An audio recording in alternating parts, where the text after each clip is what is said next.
اپنی زندگی کو کسی کے لیے عیاں نہ کریں۔ حسد ہمیشہ وہاں سے آتا ہے جہاں لوگ آپ کے گھر آ کر آپ کے حالات اور دولت کو جانتے ہیں۔ کوئی آپ کو نقصان نہیں پہنچا سکتا جب تک وہ آپ کے گھر کی تفصیلات نہ جانتا ہو۔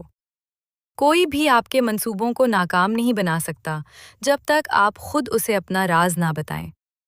آپ کا راز آپ کا قیدی ہے، لیکن جیسے ہی آپ اسے کسی کے سامنے ظاہر کرتے ہیں، آپ خود اس کے قیدی بن جاتے ہیں۔ بعض اوقات حسد کرنے والے لوگ مشورے کے پردے میں آپ کو نقصان پہنچانے کی کوشش کرتے ہیں۔ کوئی آپ کے خاندان کے لیے سازش نہیں کر سکتا جب تک وہ آپ کے گھر میں کثرت سے آتا جاتا نہ ہو۔ کوئی بھی آپ کی کمزوریوں کو نہیں جان سکتا جب تک وہ آپ کے قریب نہ رہا ہو۔ ہر عزیز کے لیے بھی ایک حد مقرر کریں۔ یہ توقع نہ کریں کہ کوئی آپ کے راز کو محفوظ رکھے گا جبکہ آپ خود اسے چھپا نہ سکے۔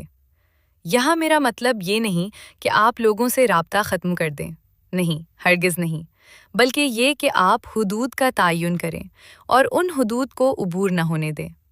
اپنی زندگی کو کسی کے لیے مکمل طور پر ظاہر نہ کریں، کیونکہ لوگ کب بدل جائیں یہ آپ کو معلوم نہیں ہوتا۔ جو لوگ کبھی آپ کے دل اور سکون کا سب سے بڑا ذریعہ تھے، وہی لوگ کبھی آپ کے لیے خوف کا سبب بن سکتے ہیں، کیونکہ آپ نے ایک وقت میں اپنی کمزوریاں، راز اور خود کو ان کے حوالے کیا تھا۔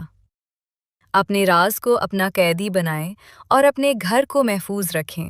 کسی کو اپنی فیملی کے ساتھ بے تکلف نہ دیں، چاہے وہ کتنا ہی قریبی کیوں نہ ہو۔ اپنے گھر کے راز کسی کو نہ بتائیں۔ اپنی خوشی میں اتنا نہ بہہ جائیں کہ آپ جو کچھ رکھتے ہیں وہ بانٹ دیں، اور نہ ہی اپنے آپے غم میں اتنا کھو جائیں کہ جو کچھ آپ کے پاس ہے وہ ظاہر کریں۔